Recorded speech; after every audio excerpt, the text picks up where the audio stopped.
Paul Bon a tout du manager stressé au travail. Des pressions qu'il subit parce qu'il veut tout contrôler. Le genre de patron que vous aurez toujours sur le dos. Et ce sont ses deux collaboratrices qui en font les frais. Ah mais sincèrement, vous croyez que le cours de la bourse, il va s'effondrer peu à peu, lui? Ah non, s'il s'effondre, ça va être du brutal. Hein. Je ne travaille pas que pour les chiffres, je pensais à l'intérêt de nos clients. Ah ben parlons-en de nos clients. C'était une belle caricature. C'était vraiment extrême sur certains sujets, donc bien évidemment on se dit il réagit pas comme il devrait.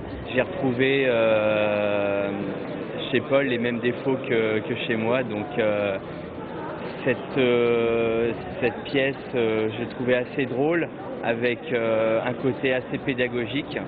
Pédagogique, c'est l'objectif de cette pièce de théâtre, car travailler à plusieurs n'est jamais simple. Méconnaissance du travail de l'autre, difficultés relationnelles, lorsqu'un ou plusieurs de ces éléments apparaissent, il devient difficile de travailler ensemble.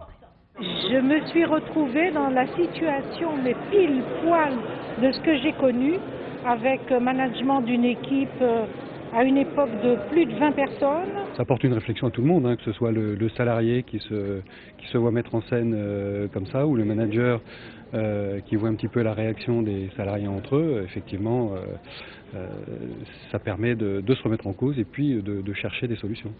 Cette représentation s'est tenue devant un parterre de chefs d'entreprise et à plusieurs moments, les comédiens se sont arrêtés pour interpeller la salle.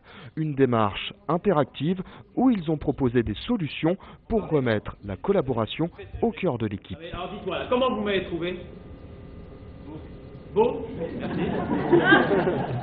C'est une manière de parler des problématiques au sein des entreprises, c'est une manière d'ouvrir la parole et de pouvoir réfléchir ensemble.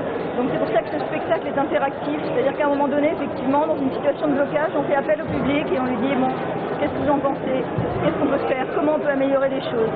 Récemment, l'hebdomadaire The Economist critiquait sévèrement les méthodes des patrons de l'Hexagone. Selon une étude du BVA, 2 employés sur 5 n'apprécieraient pas leur manager.